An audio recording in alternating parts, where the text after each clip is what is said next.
This video sponsored by Eduquest.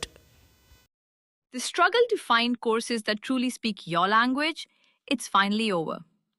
Welcome to EduQuest, where learning is made just for you. At EduQuest, we bring you a wide range of online courses, from career building programs to skill boosting masterclasses, all in your regional language. Because we believe language should never be a barrier to success. Our courses are tailor-made after understanding what today's learners really need. So why wait? Start learning the smarter, simpler way only with EduQuest. Visit eduquest.courses and explore your next course today. And hey, don't miss out on our exciting offers and promotions. To my channel, இன்னைக்கு என்ன பார்க்க போறோம்னா நாட்டின் பாதுகாப்பு தேவைக்காக லட்சத்தீவின் பிட்ரா தீவை கையகப்படுத்த மத்திய அரசு திட்டம். தலைப்பு இதுதான், விளக்கம் என்னன்னு வீடியோ பார்க்கலாமாங்க.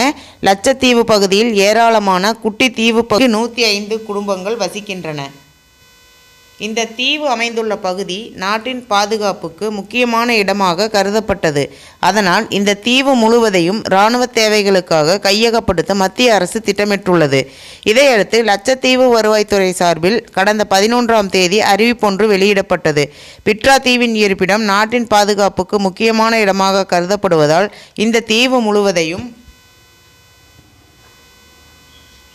பாதுகாப்பு துறையிடம் ஒப்படைக்க திட்டமிட்டுள்ளது. இது தொடர்பாக நில கொள்முதல், மறுவாழ்வு, சட்டப்படி இங்கு வசிக்கும் மக்கள், கிராம சபா உள்ளிட்ட அனைத்து தரப்பினரிடமும் ஆலோசிக்கப்படும் என தெரிவிக்கப்பட்டுள்ளது.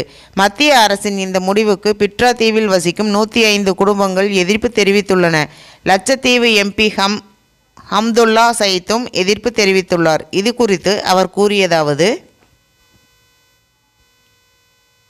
பிட்ரா தீவில் அமைதியை சீர்குலைக்கும் நோக்கத்தில் இந்த நடவடிக்கை உள்ளது.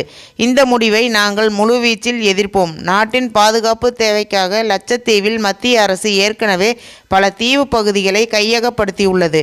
பிட்ரா தீவில் மக்கள் பல ஆண்டுகளாக வசிக்கின்றனர். மாற்று திட்டம் பற்றி ஆலோசிக்காமல் மத்திய அரசு முடிவெடுப்பது ஏற்றத்தக்கதல்ல. இது தொடர்பாக பிட்ரா தீவில் வசிப்பவர்களிடம் லட்ச நிர்வாகம் எந்த ஆலோசனையும் நடத்தவில்லை. இவ்வாறு அவர் கூறினார். பிட்ரா தீவு மக்களுக்கு அவர் அனுப்பியுள்ள வீடியோ